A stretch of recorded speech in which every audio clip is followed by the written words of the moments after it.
Thank you. Thank you. I also have from Mumbai, Dr. Nagaraj. He's the chief of radiation oncology and he's with Nanavati Hospital. He's done his MBBS from Dharwad and again his MD from AIMS. So I didn't realize all my luminaries are from AIMS. And he's worked with Nanavati, he's working with Nanavati Hospital. He's also worked with the most prestigious Tata Memorial Hospital and also in AIMS. I have Dr. Kamran Khan, again a surgical oncologist from Mumbai, works in South Mumbai with multiple hospitals, including Safi Hospital. I have met him in Safi Hospital. He's again an MBBS of State GS Medical College, again did his MS from Tata Memorial Hospital, and then he did his senior research fellowship from in thoracic oncology. He's also works with Jaslok Hospital, Safi Hospital, Global Hospital. I welcome Dr. Kamran and Dr. Nagaraj also to the panel. So why did we do this? So let me first tell.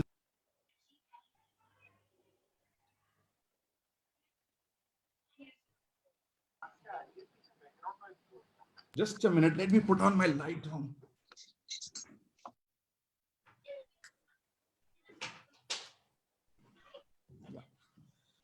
So this is our 6th webinar on the 30th day of the lockdown. And the objective of doing this webinar was, Preeti, please put your video off. I'll request all the participants to put their video off.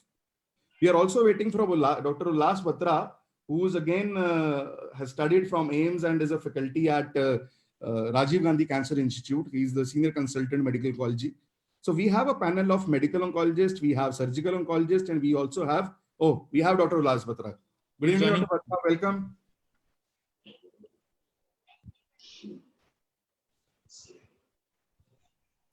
So we have Dr. Ullas Batra. Dr. Ullas Batra is the senior consultant and chief of thoracic medical oncology with Rajiv Gandhi Cancer Institute, another premium institute of oncology.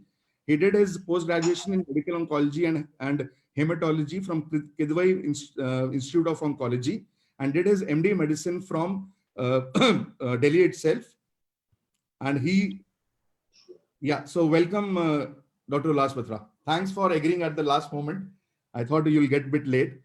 So I was just setting up the context. I request all the participants to keep their videos off except the panelist and me. It disturbs a lot. Please request everyone. We have 60 people on Zoom as of now, and we are live on FB Live, HCH page and IB page. So how the idea came for this webinar was that during the lockdown, it has been almost 30 days. This is our 6th webinar. And what we have been hearing from a lot of people is that due to the shut OPDs, not all hospitals doing chemotherapy, surgeries not happening, the patients are suffering. So a lot of requests came to us, can you do things at home? What all you can do at home? हमें दवाइयां नहीं मिल रही हैं, chemotherapy नहीं करवा पा रहे हैं, हमें नहीं समझ में आ रहा है क्या करना है. And that's where I thought that let me have a mixed panel of these stars and put these questions to them. So my first question is to Dr. Kamran Khan from Mumbai. Dr. Kamran, are you there? I can't see you. Yes, I'm here. Yeah. So my question to you is, sir, that how COVID is affecting your cancer patients? How are they dealing with this COVID times?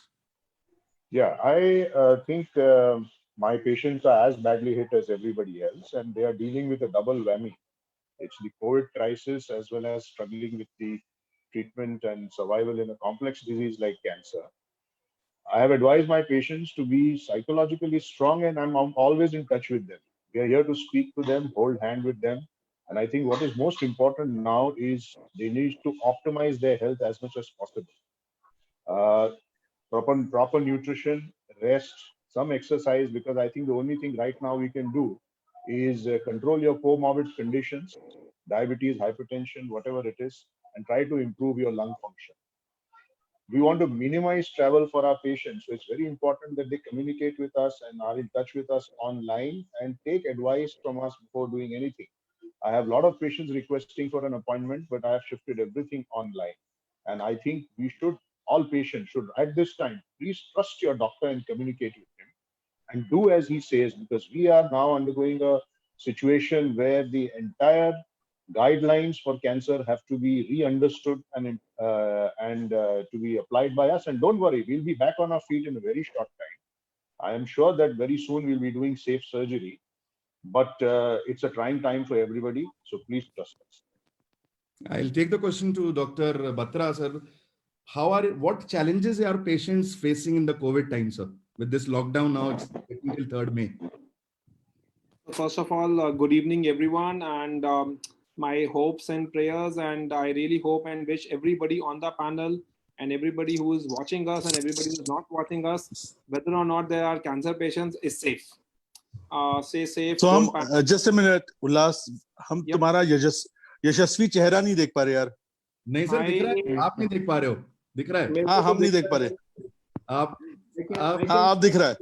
हाँ, दिख रहा है sir, दिख रहा है. हाँ, अब यशस्वी चेहरा दिख रहा है. Okay, so as you know, Dr. Kamran told us, our patients have been really badly affected.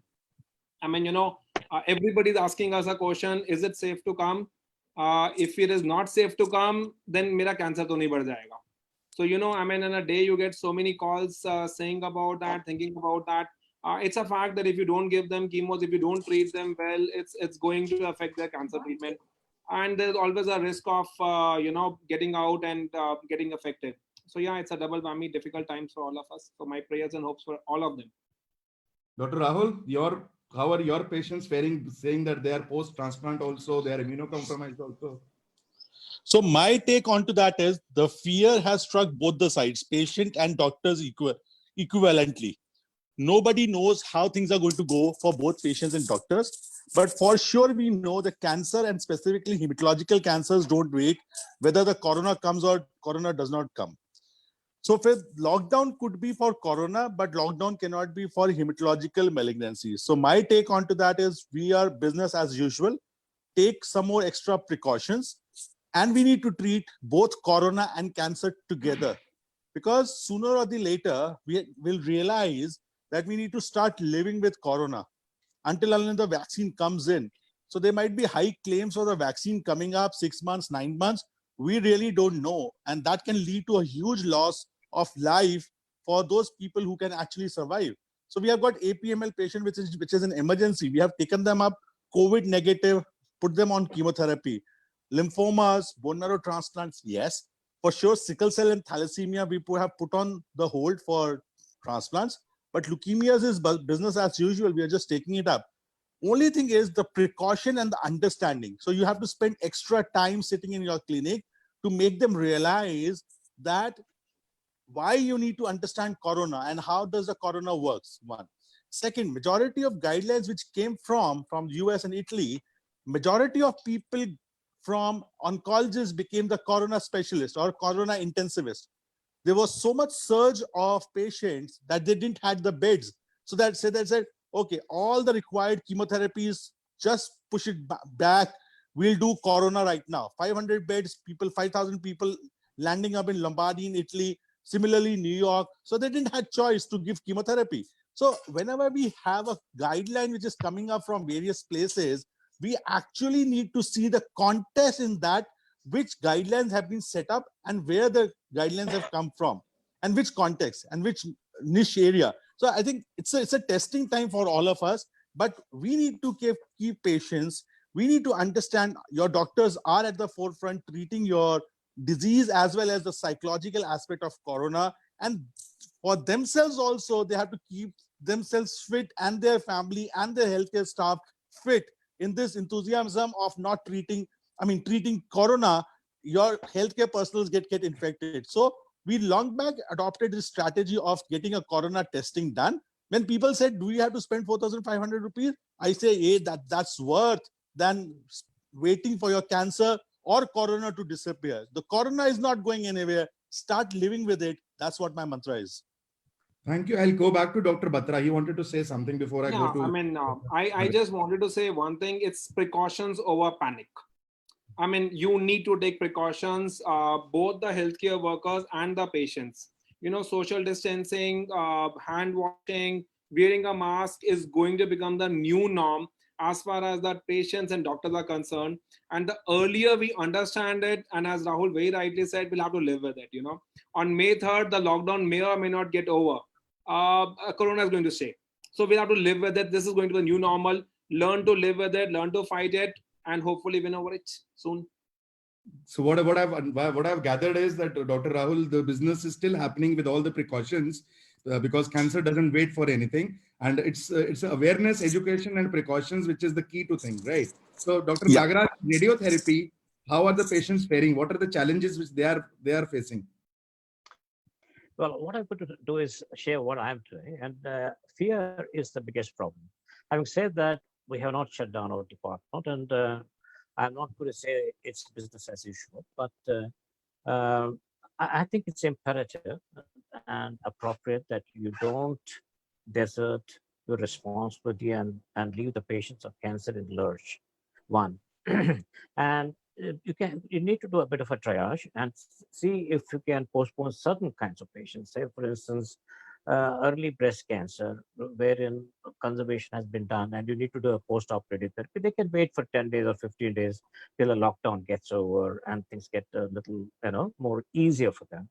There are certain situations where in a post-operative radiotherapy need not be started right away, and there are certain innovative fractionation schedules. All that can be done, but for heaven's sake, do not stop your department and run away from your responsibility of treating these patients. Especially, say, for instance, head and neck cancer. The doubling time could be anything from 5 to 6 days, which is something like with COVID in earlier days. Doubling time is 8 days or 10 days. Some head and neck cancer could be 4 to 5 days. I don't think it's very appropriate to get into a panic mode. However, there are certain things which you need to do, explain them. And recently, it's the last 1 week or 10 days, we persuade our patients to have a COVID test done, which takes 2 or 3 days. And I'm yet to see a problem. And I wish to quote a certain very interesting paper that I read from Annals of Oncology today. I'm sure this I only published very recently. Patients with cancer and COVID do better than patients without cancer and COVID. So this is a very important paper, and there is a reason for that. And because of the immunosuppression, the cytokine surge is much less in patients with cancer. Just in case they get COVID, they're going to do better than people without cancer. So take a deep breath. Don't abdicate your responsibility. Patients need you. Keep going on. You can triage a bit. Wow, that's very interesting, sir. Because my next question was that is COVID treating cancer patients differently? And you just said that COVID immunosuppression is being beneficial for onco patients. But Dr. Batra wants to add. I came across this paper yesterday. So. Yeah. So Dr. Batra wants to add there. Well, we can always argue and not argue. So there are always different papers, coming up over there. There was one paper from China which said people with cancer have got an increased rate of death. So I would like to, let's not, I would, so Rahul is a good friend. Rahul is a schoolmate, but I will not like to say business as usual, Rahul. We need to personalize, we need to individualize. As sir very rightly said, if this is the time to triage them well. If somebody can, as far as we are concerned for palliative chemotherapy, you have to see for their performance status, whether it is performance status 1, 2, terminal care. Maybe we can increase the duration of chemotherapies a bit. Lymphomas, as he rightly said, won't wait over there. But if we can give some oral medications, change on to oral medications, you have to actually triage the things. And I'm not very sure. There's one paper definitely I read in Annals of Oncology that because the cancer patients are immunosuppressed, but there are multiple data from China which said that people with lung cancer definitely, and people on chemotherapy, elderly, have got an increased chance of mortality also. Nobody has the data. We will see, and I really hope India doesn't have the data for this. This is one data I don't want to have. Dr. Rahul, just wait. Dr. Kamran first wants to say something. Dr. Rahul, just a minute. Yeah, Dr. Kamran, you raised your hand. Yeah, I think the whole world is now waiting and buying time with lockdown or whatever they're doing, so that we can develop a vaccine or get an antibody test and know who's safe and who's not safe. So I would tread very cautiously at this time. I wouldn't say business as usual, but very cautious business. Cancer treatment is about risk-benefit ratio. So just now the risks have gone up. So we should question the benefit of a lot of protocols which we would otherwise follow, tweak them, change them, discuss with your colleagues, have a MDT, and calculate and go ahead. I am going to do only those surgeries which are very straightforward, which probably don't require an ICU stay, quick in, quick out. Right now, I've suspended my minimally invasive surgeries till I'm sure that I can do it more safely. And there should be, as far as possible, no ICU stay and a good benefit. Otherwise, I'm going to shift a lot of patients into neoadjuvant and alternative therapy and buy time and wait for safer times. Yeah, Dr. Rahul. Then I'll come to Dr. Niranjan. He also wants to say something. Dr. Rahul. So let's start with this. The paper which Ullas Batra, my dear friend from school, quoted, it says 18% mortality. And out of that, they thought the people who got lung surgery, there was a higher mortality. But the 75% mortality out of this 18% were people who had the history of cancer.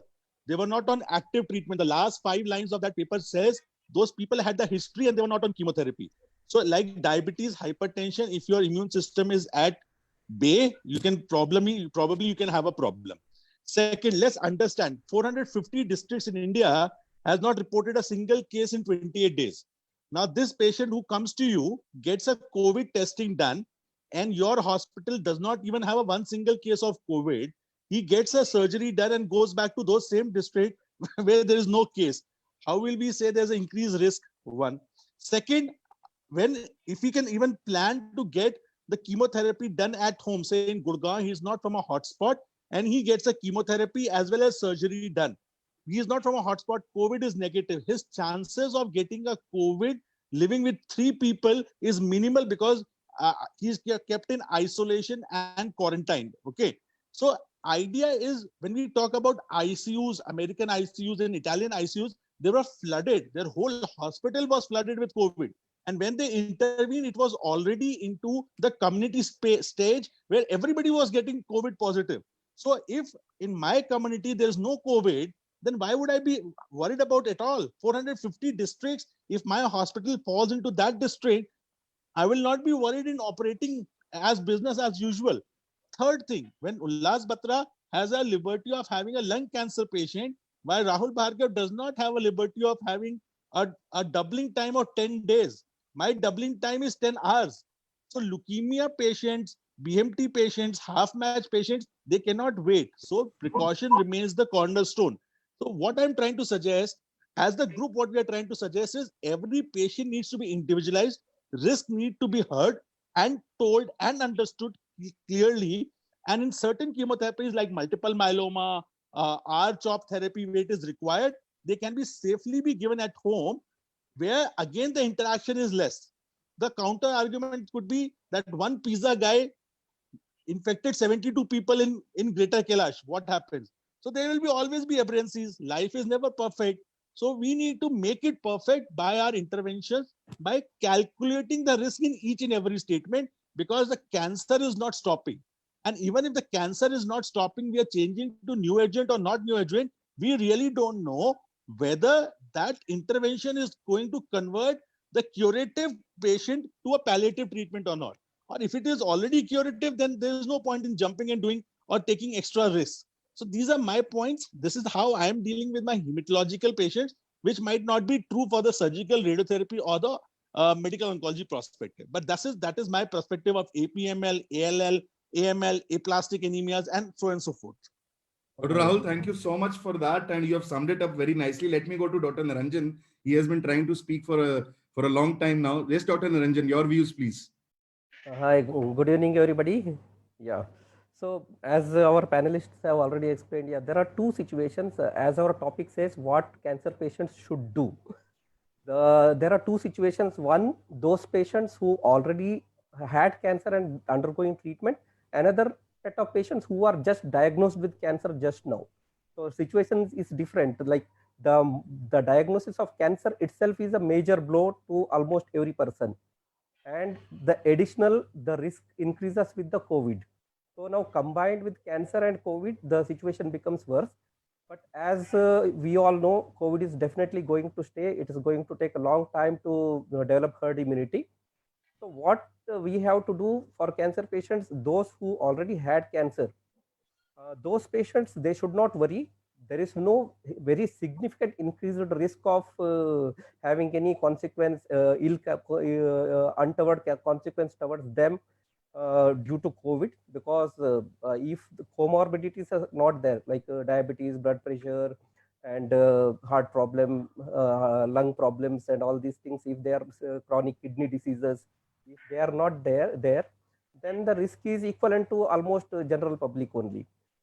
Thank you, Though sir. cancer is a condition where immunosuppression is there, so to some extent there may be some risk is there. Now coming to patients, those who those who got the diagnosis just now, their risk is the psychological impact of those patients, that is very bad, because the like those patients who are already under treatment, they are somehow used to the diagnosis.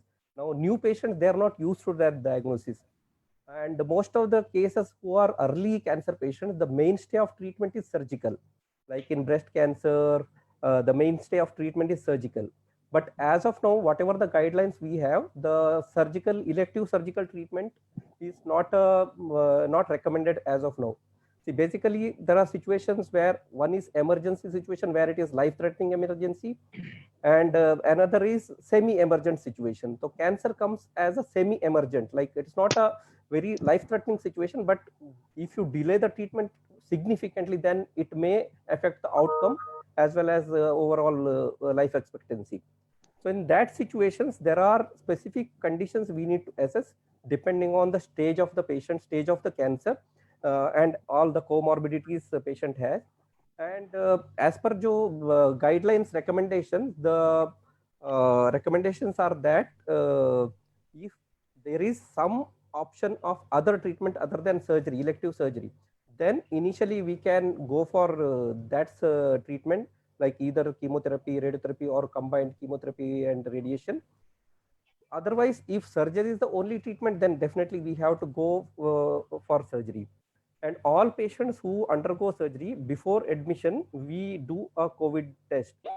And this COVID test is valid for 48 hours. If it is more than 48 hours, then we usually in our hospital policy is to repeat the test if it is more than 48 hours, because the silent infection is also very well known in COVID situation, and lot of patients may not be symptomatic for long period before they give positive test report. And elective surgery is done only in patients where surgery is absolutely needed. Otherwise, initially we start some adjuvant treatment, neo-adjuvant treatment. Then like once maybe for 2 to 3 months we will wait. Then once the situation improves, the herd immunity improves, maybe we can take up the cases at that time. And though again it's again controversial thing, because our chemotherapy colleagues are here, chemotherapy also to some extent causes immunosuppression, but definitely there are probably they are doing some dose adjustments based on the patient's situation, and then we have to tailor make each situation. And now in coming to home care, yeah, the travel is not a very good option in these days. As such, lockdown is going on, so most of the patients who are undergoing chemotherapy, the good option is to go for home care based treatment. Maybe that's our, of course, our medical oncologist is nodding no.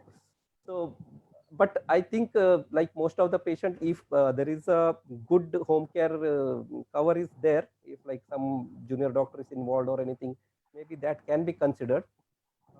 But surgery as of now we are postponing, but again, as Dr. Rahul Bhargava told, how long we can postpone, because treatment has to be given. Cancer does not wait, and of course COVID also does not wait. So it's a double-edged sword. We have to assess the patient situation, assess the comorbidities, then we have to go ahead with the treatment as per whatever the guidelines.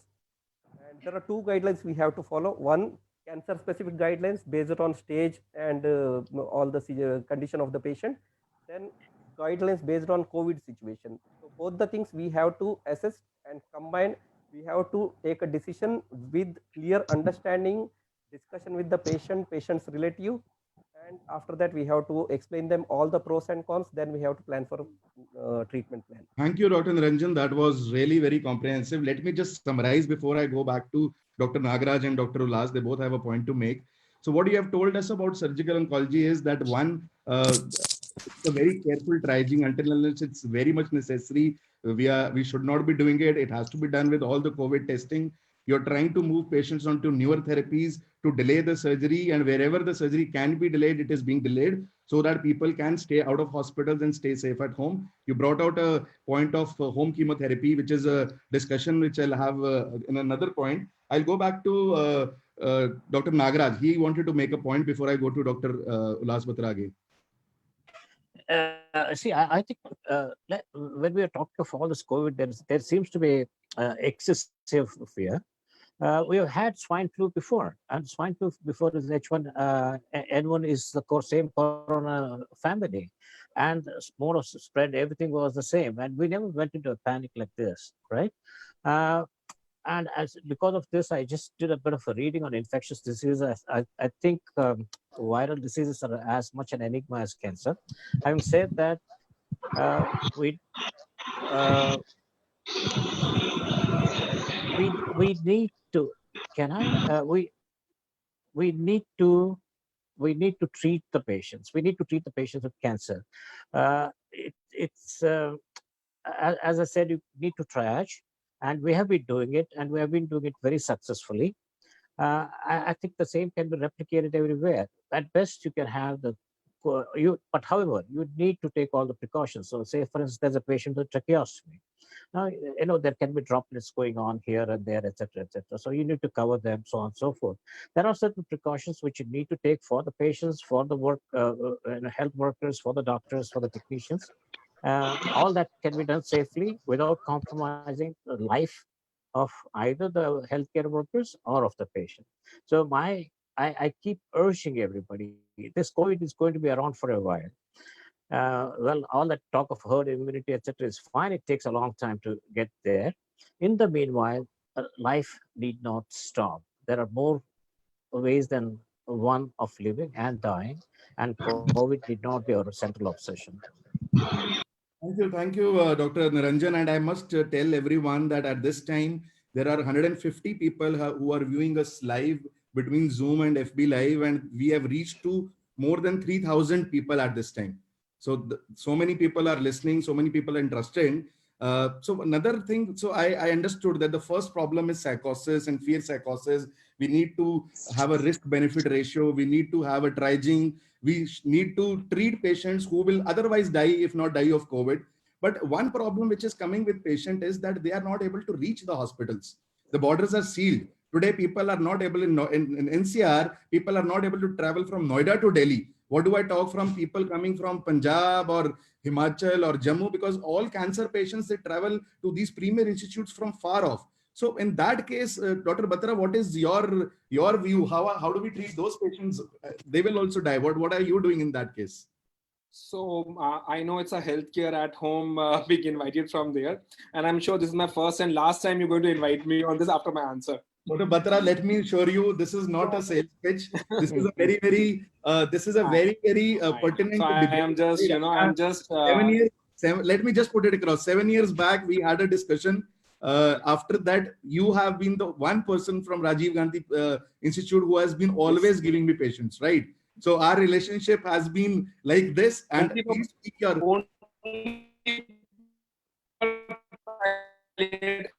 only for palliative care. No. Okay. So my take on this. No, sir, Dr. Batra, it is totally the prerogative of the doctor to advise the patient, right? Yes. So we go with the prescription of the doctor.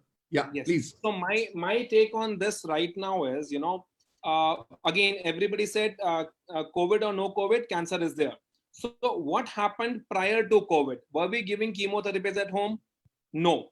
Because, everybody makes it sounds like giving chemotherapy is a matter of, just seeing the reports and just giving chemotherapy. It is not like that. You need to have a look at the patient. You need to assess them, because a small something, that doctor has to examine the patient, that sixth sense, that talking to the patient, looking at his tongue, looking at auscultating him. You cannot do away with that. So I am not for giving chemotherapies unless or until somebody has really examined the patient. Some oncologist, some qualified guy who has given millions of chemotherapy is the one who has seen the chemotherapies. Because trust me, the same guy whom you are trying to, not able to reach on something, if something goes wrong at home or some mishap occurs over there, I will not be able to justify myself. You will not be able to justify it yourself. So what we are doing for our outstation patients is we are telling them to go to your local oncologist there. The protocols are done over there. They can take the chemotherapies over there. Let this tough situation pass. We will again reassess them. We will have to again learn to live with the treatment.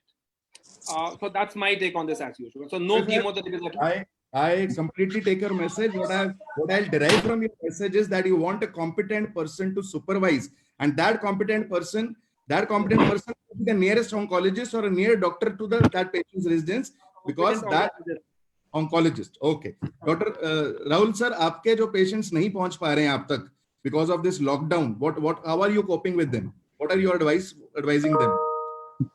So for me, again, as a hematologist, for me, it's an all or none phenomena. Either my patients are in the hospital or they can be at home without any risk. So say myeloma, okay? If somebody requires a myeloma, bortezomib and lenalidomide, they can take it safely at home. I don't see a problem in that. But when it comes to acute myeloid leukemia, they can't take it at home, okay?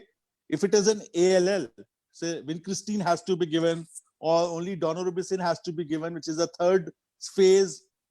Patient has been stable, his counts are good, he just has to come in and out. He can take daunorubicin and vincristine, provided the nurse is so competent that there is no extravasation which takes place. So the dynamics is completely dependent on what you see and how you want to see. Second larger point which I want to derive, and which I wish I could do in India, is the home transplants, multiple myeloma bone marrow transplants. So give you a perspective, US does 8,000 multiple myeloma transplants every year. We in India do 2,700 transplants all across specialties, all the things. And myeloma constitutes only 400 to 500. So you see a gap between 500 and 8,000. It's a huge gap. So if you want to fill that gap, probably the cost effectiveness has to come by. So if I can bring a cost to 2 lakh, 2.5 lakhs of rupees in myeloma at home, I would be more than happy to do. So many of the majority centers in US also, they are trying to do a home transplant for multiple myeloma, where their daycare is good. If they have a fever, they can come back to the hospital. So my take on it is very, very, I would say, disease dependent rather than a one fixed notion. When we all start in anything new which we start, like Paytm we started, we all think how things are going to go. Telemedicine for 10 years since Medanta days, they have been trying telemedicine. And see, 21 days, Corona has changed our entire focus to telemedicine. I don't think so. You're going to have an ASCO thereon, and all the ASCOs and the ASH, which were millions of dollars were spent, will all go online. So, and our own selves, every day we are doing 3 webinars, and the crystal voice quality is great. So I think it takes a time and a mindset to change by repeatedly doing what is done, and sometimes it is forced. In India, the digital revolution brought by Modi's demonetization, example, Corona, digital literacy has been brought into healthcare thanks to Corona, and probably home healthcare and giving chemotherapy. This is the time where people will switch over, start taking risk and understanding that things can go wrong, and start accepting the risk, and they'll start doing it. So that's what my take. Thank you, Dr. Rahul. I'll just put some facts. I'll come back to you, Dr. Ulas. Let me put some facts. Just notice.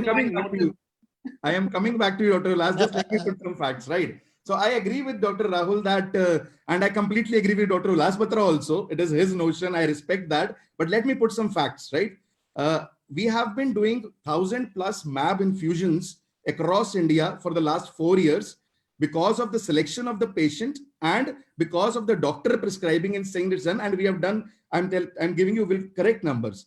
Second point is that oncotherapy or cancer care at home is not restricted only to chemotherapies. There are other therapies before chemotherapy, after chemotherapy. Like Dr. Rahul said, there are therapies which can be done, adjuvant therapies, PICC line dressings, chemoport flushes, psychological counseling, palliative care, even ICU care, which we do for these patients, right? And it's not only restricted to chemotherapy, and that's one thing which is stuck with people. Still, we at this time at healthcare at home, there are many patients who are on home chemotherapy and are being prescribed where, number one, the doctor is sure of the nurse. The doctor interviews the nurse is qualified, experienced to do that procedure, and the doctor says, yes, I am confident that this nurse will do. We keep the doctor, sir, as Dr. Rahul said, that revolutionized, hum kabhi ye webinars nahi karte the. I never thought I'll have Dr. Ullas Batra on a webinar, right? So this has, the new normal has changed. We were using teleconsultation, video ICUs. We manage ICUs on ventilated patients. We were using e-ICU setups, and through video, we were monitoring patients. Same technology has been used here, and a better connection and control of the patient. We have an intensivist in Bombay who is now doing rounds through Zoom and through our team, with our team being at home and managing the patients as he was managing in his hospital, because his hospital is shut. The government has shut, it is a hotspot. So I think that is revolutionizing. But yes, the comfort of the doctor, safety of the patient can never be compromised. So my point is that home cancer services are not only limited to chemotherapy. There is much more post-operative care, post-radiation care, dehydration due to radiation or any complications which can be antibiotic therapies, post-operative dressings. All that is part of home care. Yeah, Dr. Batra, please. And then So Dr. I want to go to Rahul now. Rahul, can you hear me? So tell me, Rahul, 1 month before the COVID came, how many R-CHOPs have you given at home? So not R-CHOP, probably No, Rahul, RCVP. no, Rahul, no. RCVP. You can't differentiate RCVP, R-CHOP and all. I would say very clear in my mind is, for any chemotherapy to be given, you need to physically examine the patient, physically see the patient, be there in the hospital. Chemotherapy for me at home, I am not for it. I am with you, Dr. Batra, but I am telling you, it is the new normal. Things are going to change, and the guidelines will also change, right? Sir, everybody on my surgeon and my radiations were telling me that, things will become, we will learn to live with new normal. So new normal may not be very, very, very radical. Maybe we will just see. I agree. Let's see. Dr. Niranjan, you wanted to say something. Basically, yeah, like telemedicine was one thing. Oncology practice with telemedicine, we were almost not very open to that. But today, oncology practice is going on with the telemedicine, and most of the patients, they send their reports in advance to us. We study the reports, then we fix up a time, and then we go for telemedicine consultation. So definitely, as Dr. Ullas and Dr. Rahul told, definitely it may take little more time, but depending on the situations, things may change. And regarding backup support is very important. A doctor having confidence on the team, whoever is going to take care. Yeah, if any local oncologist available nearby, that is the best option. But if that is not not possible, then this may be the second best option. Dr. Kamran, I have now different enough of home chemotherapy. Let's leave that topic. This is not a sales pitch. I'm coming to Dr. Kamran. So another thing which we are hearing is, because of the disruption of supply chain, patients are not getting medicines, right? And we have been getting, because we are into the distribution of this medicine, we have really got a lot of escalations ki medicines nahi pahunchi, and not in cancer, even in pediatric nutrition or epilepsy. So how do you see this situation? Is this happening with your patients, and what are they doing in that case? In Bombay, see, I'm a surgical oncologist, so I think my chemotherapy, my medical oncology colleagues are not having any problem as far as the supply of chemotherapy drugs are concerned. In a city like Bombay, we have an uninterrupted supply of medicines. I don't know what will happen down the line. But I think in the smaller areas of India, there may be a problem of a supply chain, because we are getting a disruption of the supply chain for other products also. But I think here's where the responsibility of the government is there to see that especially life-saving medicine should be arranged appropriately. My concern, Gaurav, is more about travel. In India, we don't have the same quality of cancer care in different areas. There are areas where there is very good cancer care and where there is suboptimal. So I think it's a big responsibility for all oncologists, like all the respected members on this panel, to support their junior colleagues and colleagues who may have a little less experience online, and to give them advice. And as far as possible, do not encourage patients to travel. For a long time now, Bombay is a very difficult city for people to travel. So my entire post-operative care, once a patient was discharged, was done on a home care basis. I had trained nurses going and removing the sutures and sending me pictures on WhatsApp.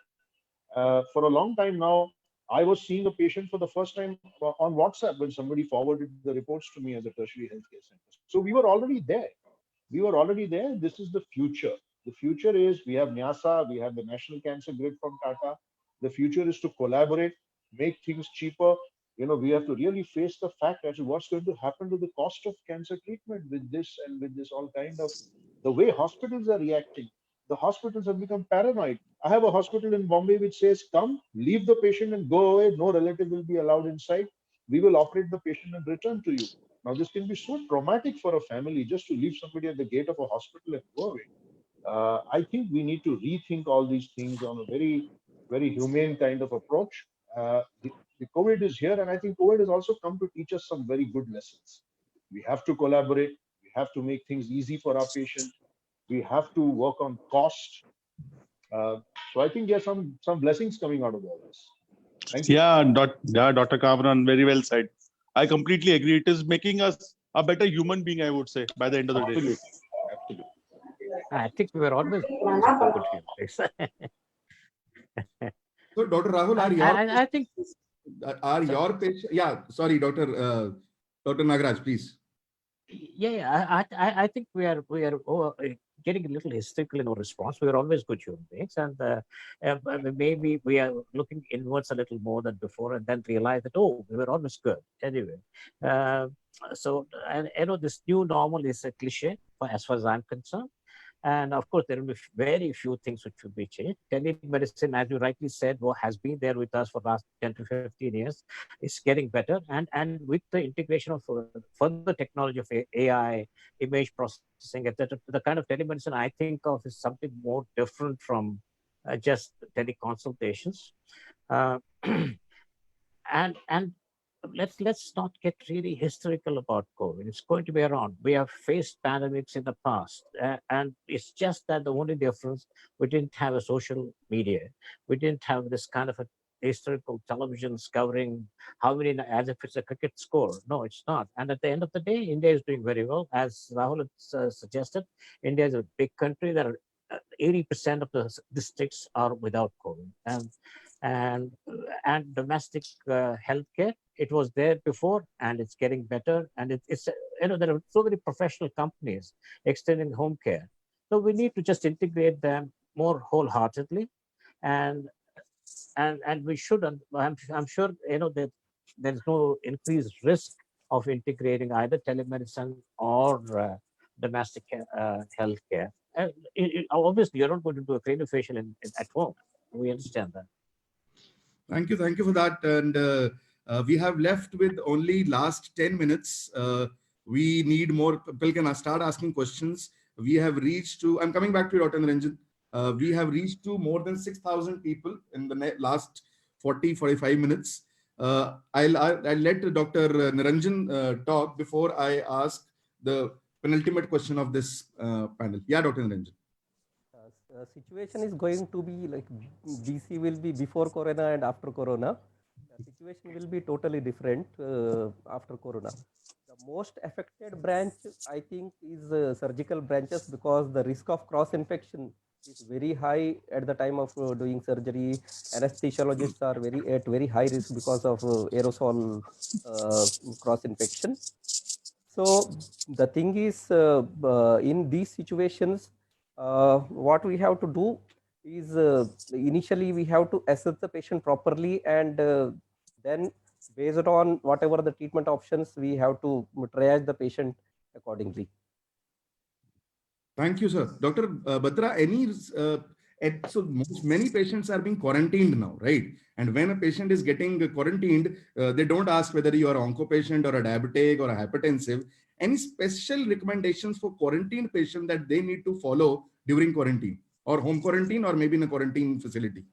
Yeah, so I mean, so there are two patients. One is onco patients, one is non-onco patients. We also need to realize that, you know, we have to watch out for the symptoms. If somebody has got fever, sore throat, so check your temperature twice a day. If you have any symptoms, just report to your health professional to start with. But we should also remember that onco patients may have some atypical symptoms also. Like again, I will quote the US studies because we don't have Indian studies till now. A lot of them had a cardiac symptom. One of the guy had a CNS symptom. Some of them a GI symptom. So, you know, kind of they need to be watchful for anything which is not usual and report to your healthcare professional. Because again, as we can say, you know, I mean, cancer patients are immunocompromised. So anything which is not fine, whether it is a GI symptom or a cardiac symptom or fever, definitely sore throat, check your temperatures twice a day, then report to your healthcare professional. Dr. Rahul, any special precautions of cancer patients at home during lockdown? So mask is your constant companion. So wear mask 16 hours a day at your home also. So even the people are coming in and out, please wear the mask, which is normal surgical mask or the mask which is made by clothes. One, wash your hands repeatedly, keep your place clean. That's the most important thing which needs to be done. So these three things which will become and maintain a social distancing. The most important thing is the least impacted branch, according to me, both my colleagues will not feel good about it, is the surgical oncology, because it's a one-time procedure. It's a one-time procedure. You operate, you cut, and that's the end of the story. If your COVID is negative, even after 5 days you do it, if it is negative, there's a least of a chance that you will get corona and a complication. But for medical oncology like Ullas Batra and me, it's a continuum of a process till the time patient is alive. So every time they will be in and out of the hospital. Dr. Kamran wants to comment on it. So I think the easiest thing is to do is for the surgeons to operate. That's the new normal should be. More operations. तुम्हारे मुंह में घी शक्कर. What I've learned is that the standard precautions which any other patient is following and reporting the symptoms which any other patient is doing is true for onco patients. Yeah, Dr. Batra. Yeah, so my another request, if any of the patients are watching, is what Rahul very rightly said was wear masks. You know, even when you're in the hospital, the chances of a patient, even if you're asymptomatic and giving it to somebody else or to your healthcare professional is reduced greatly if both of you are wearing masks.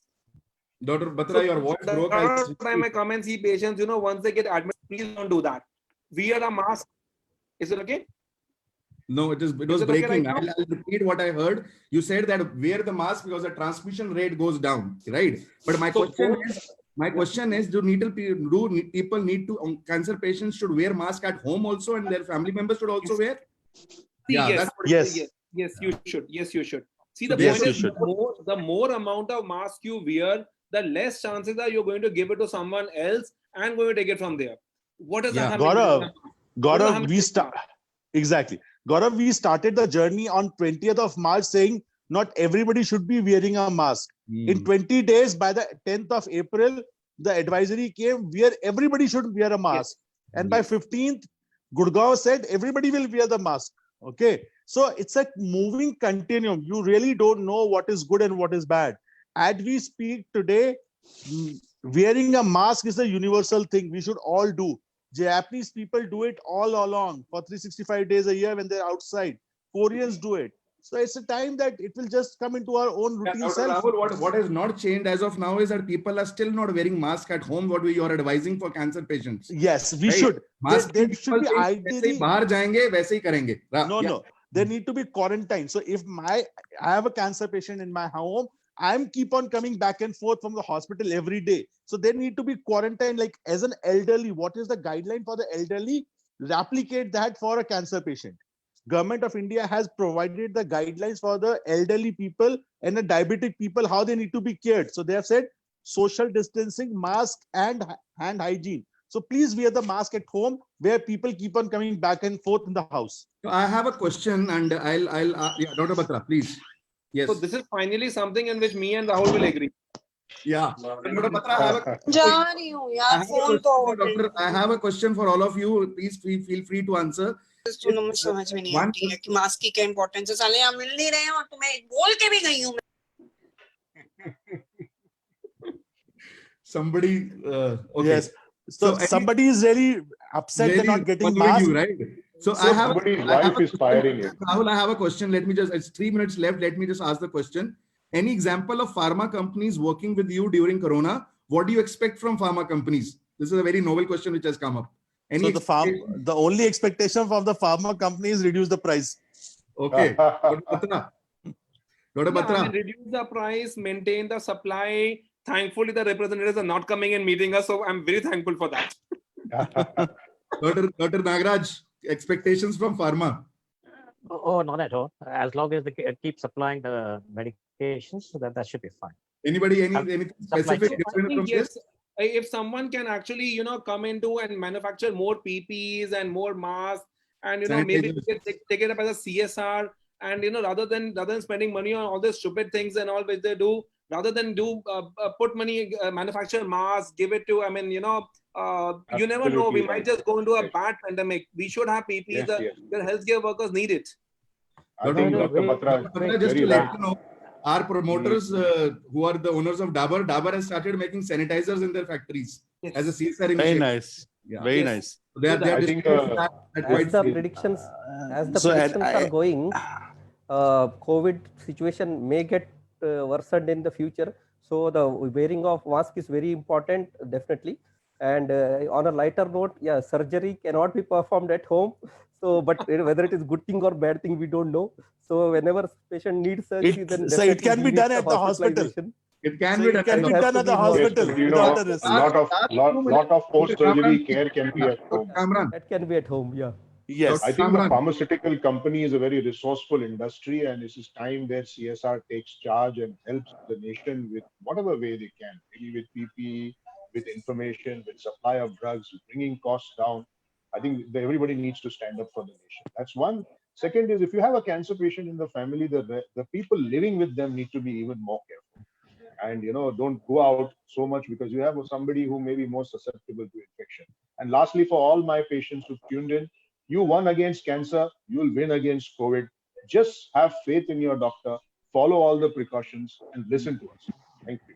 Dr. Batra, you wanted to say something, your last word. Yeah, I was just looking at the questions, psychological care. As Yeah. sir very rightly said, this is time to be strong. There are times when you will have panic attacks. Everybody's having, even Rahul can be the strongest guy he will have. I will have my panic attacks. But you have Rahul sir will not have. Rahul sir will not have. realize. I know Rahul better than you, don't worry. All of us will have, but remember, we are in here together. And together Yes. together we are going to beat it. We have beaten cancer, we are going to beat it, but we have to take precautions. Don't get overconfident that we have done that, we will do this also. Take precautions, and definitely we are going to come out of it. Well. Thank you, everyone. Thank you. Let me just summarize whatever we discussed. Yes, we discussed, and you have summarized it very nicely. Tough times, but then tough times give you new lessons. At times, as you won't believe in new normal, but the tough is getting going now. And what we have learned today is that essential things have to be kept essentially on, whether it is chemotherapy, whether it is radiotherapy, whether it is surgical therapy. Risk benefit ratio has to be individualized to the patient and to the doctor. Decision making is with the doctor. If social psychological counseling is important for the patient, I feel it is very important for a doctor also, because they are also under a lot of pressure at this time. So we have to look at that things also. Universal precautions were always there. We need to be more stringent about them. Masking, hand hygiene, social distancing. If people don't realize that when they say "mujhe kya hoga," at that time they might give it to any elderly or any onco patient or any immunocompromised patient. When we are treating elderly patients, a lot of population of ours is elderly above 60. We clearly mandate that nobody will enter that room if that person has symptoms. And even if somebody has traveled from somewhere, we don't let that person, as you said, we home quarantine that person itself, and we are encouraging a lot of hand hygiene and masking at home also. So thanks for raising that masking at home is important for people. But also we realize that telemedicine, home healthcare will also change the way things are happening. And as Dr. Batra is very, very relevant on this, that it cannot be done, but it's still being done, right? There are doctors who are prescribing, it's happening in the best way possible, right? But yeah, this webinar was not onto that. But what we are trying to say is, onco patient, COVID is not treating you any different. You are like any other patients. Please maintain all parameters as anybody will to be careful, stay safe, stay secure. Last word from Dr. Niranjan. He wants to say something. It's last 30 seconds. Proper usage of mask and all precautions very important, because it may not be you who is affected. You never know who is died because of you. If you don't take proper precautions, somebody might have died, but you will never come to know that person died because of you. Thank you, sir. Thank you for that word. Use your mask properly and stay safe, stay blessed. Thank you. Thank you, sir. And I would just let people know that we had 200 people watching us live at one point of time. We have reached finally to more than 7,000 people, 10 shares. So that's been the impact of this webinar. Thanks. Such a great panel. It was lovely debate and discussion, especially the brickbat between the two batchmates, right? I am also in the league because I have also shared the hostel with Dr. Rahul. Thank you all. Thank you so much, people taking from different part of the countries. Thank you for your time. And thanks for all the audience who have been watching these webinars. Thank you so much. Bye. Thank you. Bye. Thank you. Bye. Stay safe.